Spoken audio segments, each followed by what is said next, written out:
Hello students, आपका फिर से स्वागत मेरे यूट्यूब चैनल पे। आज हम एक क्वेश्चन देखने जा रहे हैं रे ऑप्टिक्स का, जो किसी ने डाउट पूछा है।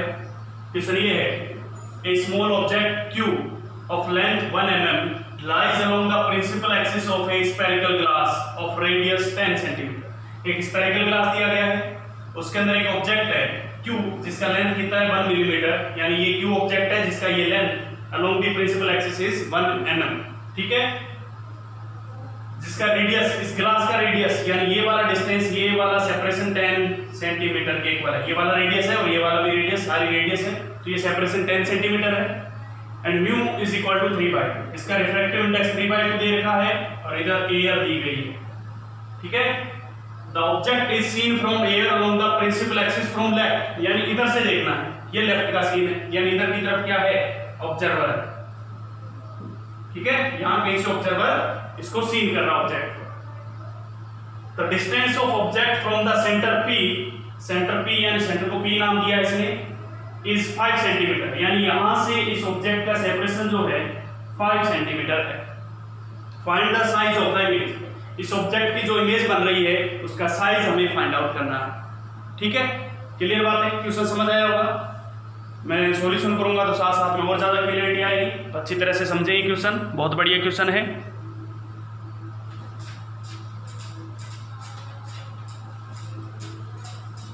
बड़ा बना लेंगे डायग्राम।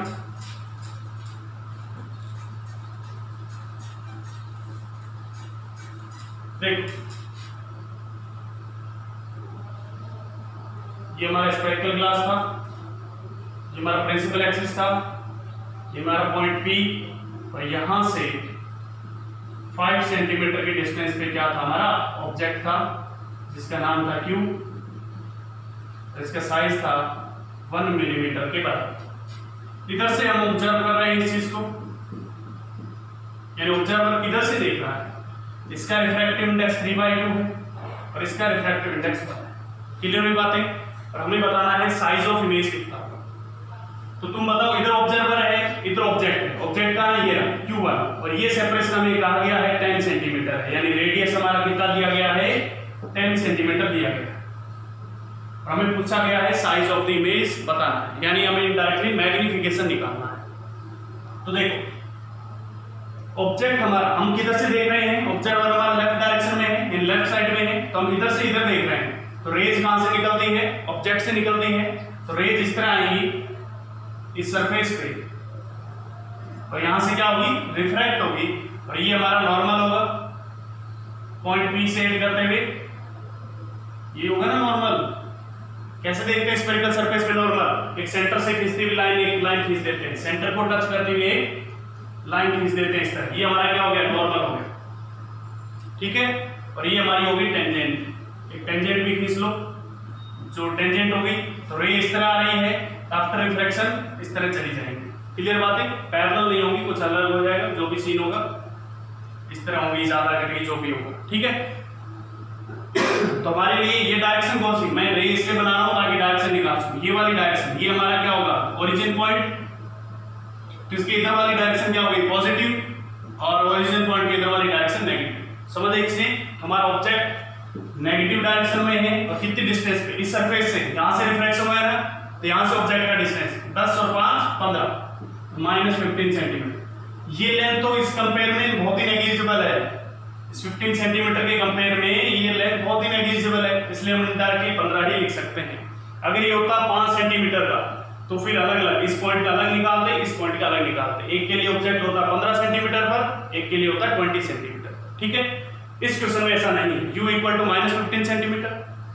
रेडियस ऑफ कर्वेचर बताएं, ऑब्जेक्ट जा रहा है इधर, तो रेडियस रहेगी उधर, इस पार्ट का रेडियस किधर की तरफ होगा, यानी ये पार्ट ऐसा है, तो इसका रेडियस इधर की तरफ, ये भी कैसा होगा, नेगेटिव में, और कितना होगा, 10 सेंटीमीटर।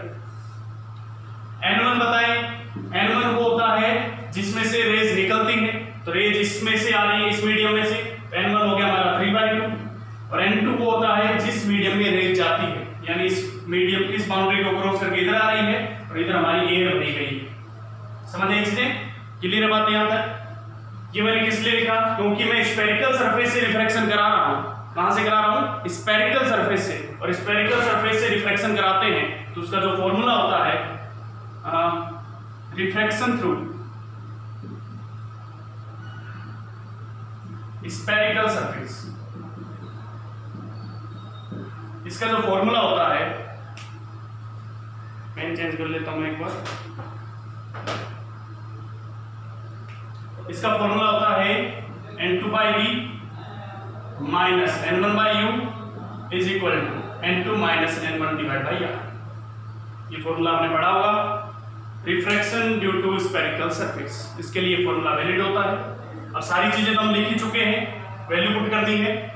N2 बताइए कितना है 1, 1/V, V तो हमें फाइंड आउट करना है, माइनस N1 कितना है, N1 इज 3/2, तो 3/2 इंटू U कितना है माइनस का 15 सेंटीमीटर, U कितना है -15 इक्वल टू N2 कितना 1 माइनस N1 कितना 3/2 और रेडियस कितना है माइनस का 10 सेंटीमीटर। कोई दिक्कत समझ आई चीजें? सोल्व करते हैं इसको मिलके।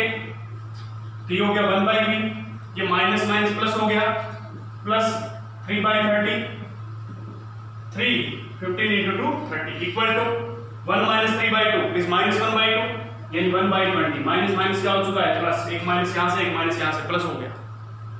सोल्व करते हैं तो ये बना 1/10, 1/V इक्वल टू 1/20 माइनस 1/10, ठीक है।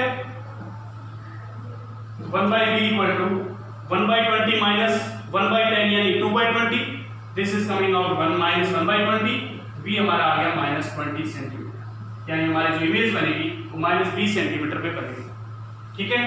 इस पे बनेगी -20 सेंटीमीटर पे, यानी ये रेज इस तरह जा रही होगी और हमारी जो इमेज बनेगी यहाँ आपकी बनेगी -20 इस सरफेस से, माइनस का मतलब इधर की तरफ, और 20 यानी सरफेस से ये सेंट डिस्टेंस, यहाँ पे क्या बन जाएगी इमेज बन जाएगी, ठीक है। तो V आ गया हमारा -20 सेंटीमीटर। लेकिन हमसे पूछा क्या गया था, हमसे पूछा गया था साइज ऑफ द इमेज पूछा गया था। अब तुम बताओ, दो तरह के मैग्निफिकेशन होते हैं, एक ट्रांसवर्स मैग्निफिकेशन और एक लॉन्गिट्यूडिनल मैग्निफिकेशन। तो बताइए यहाँ कौन सा यूज करेंगे? ट्रांसवर्स मैग्निफिकेशन तब यूज करते हैं जब ऑब्जेक्ट प्रिंसिपल एक्सिस के परपेंडिकुलर रखा गया हो। ये हमारी प्रिंसिपल एक्सिस है, ऑब्जेक्ट जब ऐसा रखा गया हो तब यूज करते हैं ट्रांसवर्स मैग्निफिकेशन, और जब प्रिंसिपल एक्सिस ऐसी है और ऑब्जेक्ट भी ऐसा रखा गया हो तब यूज करते हैं कौन सा, लैटरल लॉन्गिट्यूडिनल मैग्निफिकेशन या एक्सियल मैग्निफिकेशन। समझ आई छे? तो V हमारे पास आ गया। अब तुम देखो एक्सियल मैग्निफिकेशन किस तरह निकालते हैं, तो समझे इस चीज को, फॉर्मूला कुछ नहीं याद रखना है, किस तरह निकालना है इस चीज का ध्यान रखें। एक्सियल मैग्निफिकेशन निकालने के लिए अगर ऑब्जेक्ट का साइज U के कंपेयर में वेरी स्मॉल है, U का मतलब समझ गए, ऑब्जेक्ट का साइज अगर U के कंपेयर में नहीं, ऑब्जेक्ट डिस्टेंस से वेरी स्मॉल है, तो आप सीधा का सीधा इसका डिफरेंशिएट कर दो। जो इक्वेशन आपके पास है, जो इक्वेशन आपके पास है उसका क्या कर दो, डिफरेंशिएट कर दो। तो करिए इसका डिफरेंशिएशन, N2/V का क्या होगा, N2 तो कांस्टेंट है, N2 तो क्या है कांस्टेंट, और 1/V का डिफरेंशिएशन -1/V² इंटू dV, ठीक है।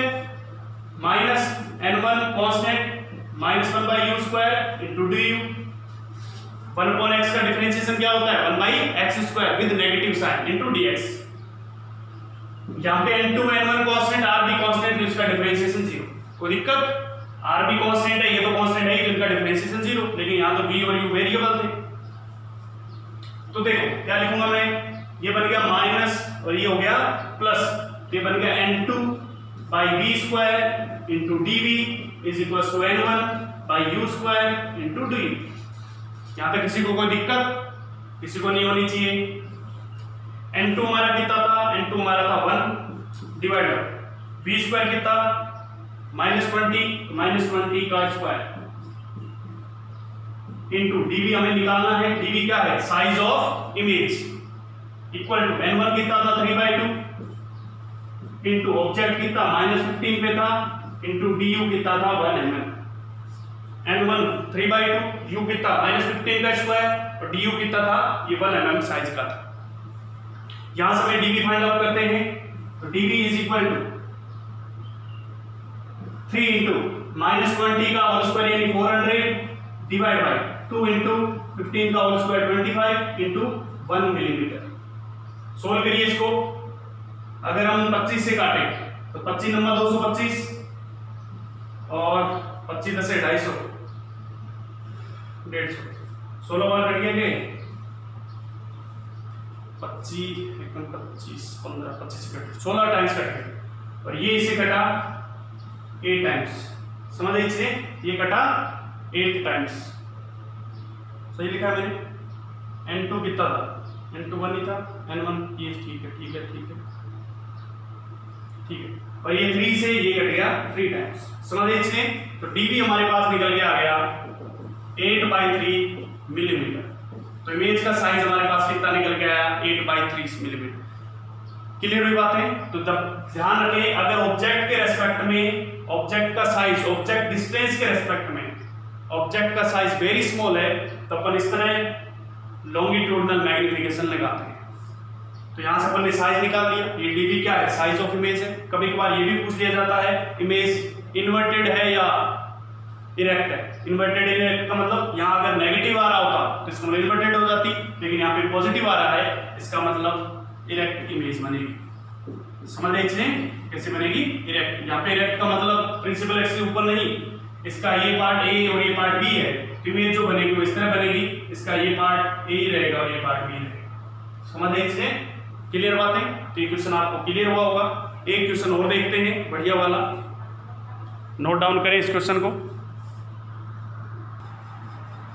अगला क्वेश्चन और देखते हैं। एक क्वेश्चन हमसे और पूछा गया है। क्वेश्चन में कहा गया लाइट बीम ऑफ डायमीटर √3 आ रहा है। एक लाइट बीम आ रहा है जिसका डायमीटर कितना है? √3 आ रहा है। Is incident symmetrically on a glass hemisphere. Symmetrically आ रहा है ऑन ग्लास हेमिस्फीयर। ये हेमिस्फीयर ग्लास दे रखा है। डायग्राम को मैं दोबारा बनाऊंगा। ऑफ रेडियस आर, और इस हेमिस्फीयर का रेडियस कितना दे रखा है? आर दे रखा है। एंड रिफ्रैक्टिव इंडेक्स इज √3 और बाहर है air. Find radius of the beam at the base of the hemisphere. इस बेस के ऊपर जो बीम बनेगा, ऐसा कैसा बीम कुछ बेस पे भी बनेगा, उसका हमें रेडियस फाइंड आउट करना है अगर इनिशियल इंसिडेंट बीम का डायमीटर √3 है तो। क्लियर बात है? क्वेश्चन समझ आया होगा, अच्छी तरह देखें। अपन इसका सॉल्यूशन करते हैं तब और क्लियरिटी आएगी।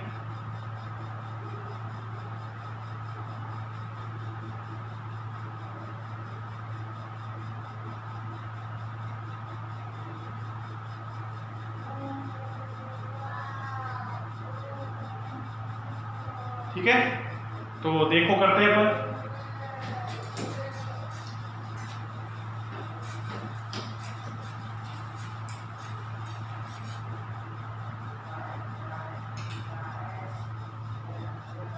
तो देखिए करते हैं।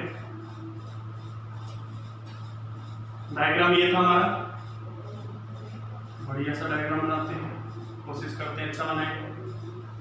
ये हमारी इंसिडेंट बीम था सिमेट्रिकली। ये वाला सेपरेशन हमारा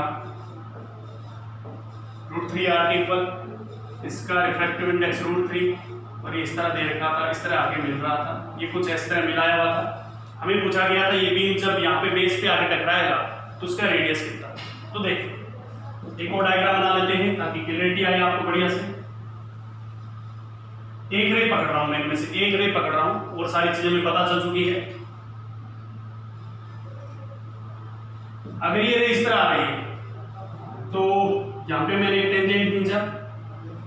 ये मैंने क्या खींचा? टेंजेंट, ताकि नॉर्मल ड्रॉ कर सके। ये हमारा टेंजेंट है। नॉर्मल कैसे करते हैं? अगर हमें इस पॉइंट पे नॉर्मल खींचना है, इस पॉइंट पे, तो इस रे को मैं थोड़ा दूर से भेज लेता हूं। यहां से भेजा मैंने, कोई दिक्कत नहीं, डायग्राम में क्लियरिटी होनी चाहिए। ये अगर हमें पता है स्फेरिकल बॉडीज में अगर हमें पेरीफेरी को सेंटर से मिला है तो ये हमारा नॉर्मल बन जाता है। ये हमारा क्या हो गया? नॉर्मल हो गया। स्ट्रेट होना चाहिए, दिख रहा होगा आपको, स्ट्रेट ही है तो हमारा नॉर्मल। क्लियर बात है? बहुत बढ़िया। अब तुम देखो, अगर मैं ये डिस्टेंस आगे ले लूं और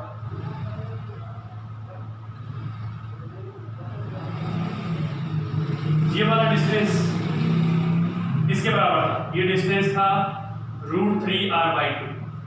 ये किसके बराबर था? √3r/2। क्यों? देखो इसको सेंटर से मिला रहा हूं मैं। अगर यहाँ पे एक रेडियस खींच दूं, ये लाइन खींच दूंगा तो ये लाइन कितनी है? ये इसका मिड पॉइंट ही तो है सेंटर से, ये मिड पॉइंट है। इसी को मैंने आगे बढ़ाया है, तो ये डिस्टेंस कितना हो गया √3r/2, ये मैंने लिखा, ये √3r/2। क्लियर हुई बात है? यहाँ से क्लियर हो गया होगा। ये √3r/2 है और ये हमारा रेडियस होता है। सेंटर से अगर पेरिफेरी को ऐड कर दें तो r हो गया। ये एंगल लेट से थीटा है, ये एंगल कितना है थीटा, तो बताइए थीटा कितना है? ये डिस्टेंस x किसके बराबर है √3r/2 के बराबर, ये √3r/2, ये थीटा तो ये भी थीटा, जस्ट सामने का एंगल ये थीटा, तो थीटा बताइए कितना आएगा, और ये हो गया 90, तो ये हो गया हमारा हाइपोटेन्यूज। तो sin theta equal to perpendicular upon hypotenuse, तो √3r/2 अपॉन r से r कैंसिल आउट हुआ, तो ये बना √3/2, थीटा आ गया हमारे पास 60 डिग्री। थीटा कितना निकल के आ गया 60 डिग्री, यानी हमारे लिए ये एंगल 60 डिग्री है। समझ आई इसलिए अगर ये एंगल 60 डिग्री है तो तुम देखो ये एंगल हमारा कितना निकल के आया 60 डिग्री। ये एंगल 60 डिग्री है तो ये एंगल भी 60 डिग्री होगा। सामने का जस्ट यही तो लाइन है, ये लाइन और ये लाइन तो सेम ही है, ये थीटा है ये भी थीटा, तो थीटा आ गया 60 डिग्री। अब तुम देखो यहां से ये जो रे आएंगी, इस थीटा को मैं हटा दे रहा हूं ताकि आपको क्लियर दिखे डायग्राम। ये रे यहां से क्या होगी रिफ्रैक्ट होगी, रिफ्रैक्ट होने के बाद ये नॉर्मल है तो नॉर्मल के पास आके इस तरह मिल जाएंगे, तो ये हमारा रेडियस होगा बेस का, यही तो हमारा रेडियस होगा जो भी इधर आएगा। इधर से समझ आई, यहां से रे आई, यहां से ये वाली रे है, इसलिए यहां से क्या हुई रिफ्रैक्ट हुई और यहां आके मिल गई, तो ये हमें x बताना है। क्या बताना है x बताना है। तो तुम देखो इस ट्राइंगल को अलग बना रहा हूं मैं, ABC ट्राइंगल ABC को अलग बना रहा हूं। ये पूरा सेपरेशन √3r/2, ठीक है, पूरा सेपरेशन √3r/2 BC, और एक रे यहां से आ रही है जो कि हमारा रिफ्लेक्टेड रे है। ये हमारा सेपरेशन हमने माना है x, ये वाला सेपरेशन कितना माना है x माना है, ये वाला सेपरेशन कितना माना है x माना है। ये एंगल टोटल है 60 डिग्री, ये टोटल एंगल है 60 डिग्री, तो अभी ये 60 है, तो ये एंगल अगर 60 है टोटल तो हम ये निकाल लेते हैं ये और एंगल, तो ये एंगल कितना होगा, ये हमारा क्या था, ये हमारी रिफ्लेक्टेड रे और ये हमारा था नॉर्मल, ये हमारा नॉर्मल, तो ये एंगल हो जाएगा r। अरे ये तो हमारा नॉर्मल था, ये नॉर्मल था सेंटर से जोड़ते हुए, ये हमारी रिफ्लेक्टेड रे, तो ये एंगल क्या होगा r होगा। r निकालने के क्या लगाऊंगा यहाँ पे स्नेल्स लॉ लगाऊंगा, तो स्नेल्स लॉ लगाए अगर इस सरफेस पे तो क्या लिखेंगे 1 × sin 60, इसका नॉर्मल के साथ angle equal to √3 × sin r, 1 × sin 60 equal to √3 × sin r, sin 60 value √3/2 equal to √3 × sin r, √3 से √3 कट गया, sin r equal to 1/2, r equal to कितना आ गया 30 डिग्री, r इक्वल टू कितना आ गया 30 डिग्री, इसका मतलब ये एंगल हमारे पास 30 डिग्री आ गया। ये पूरा 60 था तो ये एंगल भी कितना हो गया 30 डिग्री। ठीक है, हमें निकालना है x, अब तो ज्योमेट्री लगानी है, तो लिखिए बताइए कितना होगा, x निकालना है, तो ये x है, ये √3r/2 है, तो ये डिस्टेंस कितना था, ये सेपरेशन काम आएगा क्या, ये वाला सेपरेशन हमारा r था, ये वाला पूरा। अगर मैं यहाँ पे ये r है तो ये हो जाएगा r/2, क्योंकि r cos 60, ये हो जाएगा r cos 60। अब कुछ भी लगा, तीनों साइड हमें पता है, लिख दीजिए sin थीटा cos थीटा जो भी लिखना है, तो ये हो जाएगा परपेंडिकुलर और ये हो जाएगा हाइपोटेन्यूज, तो बेस tan थीटा लिख रहा हूं, तो tan 60 या tan 30 लगा दे, tan 30 लगाइए, tan 30 इक्वल टू इसमें लगा रहा हूं इस वाले में, tan 30 इक्वल टू ये पूरा 3r/2 √3r/2 ये x, तो ये बन गया √3r/2 माइनस x, ये तो हो गया परपेंडिकुलर अपॉन बेस कितना है r/2, बेस कितना है r/2। क्लियर बात है, ये बेस है और ये परपेंडिकुलर, इस ट्रायंगल में लगाया मैंने a b and d, triangle ABD use किया मैंने। ठीक है, tan 30 कितना होता है 1/√3, तो 1/√3, तो 1/√3 या इसको ऊपर लिखते हैं कहीं और, मिटा दे रहा हूं मैं इसको, तो tan 30 लिखेंगे 1/√3, 1/√3, इस इक्वेशन को सोल्व कर रहा हूं मैं, तो 1/√3 equal to √3r/2 minus x upon r/2। ठीक है, इसको इधर मल्टीप्लाई करिए, ये बनेगा r/2 √3 equal to √3r/2 minus x, हमें x निकालना है तो x को इधर ले आए और इसको उधर ले जाओ, √3r/2 माइनस r/2 √3। समझ आई चीजें? तो क्या बनेगा, तो देखो r/2 तो कॉमन आ गया हमारा, यहां भी r कॉमन, 2 नीचे कॉमन आ गया, अंदर बचा √3 माइनस 1/√3, √3 माइनस 1/√3। क्लियर बात है? x बराबर आ गया r/2, ये एलसीएम लेके सॉल्व करेंगे तो 3 माइनस 1 2/√3, ये हो जाएगा √3 to √3 3 माइनस 1 2/√3, 2 से 2 कैंसिल आउट हुआ, x इक्वल टू हमारा निकल के आ गया r/2। और हमसे पूछा क्या गया था, x ही पूछा गया था, यानी बेस पे जो रे टकरा रही है उनका रेडियस कितना है या ये सेपरेशन कितना है, तो x का वैल्यू कितना निकल के आ गया r/2। समझ आई चीजें?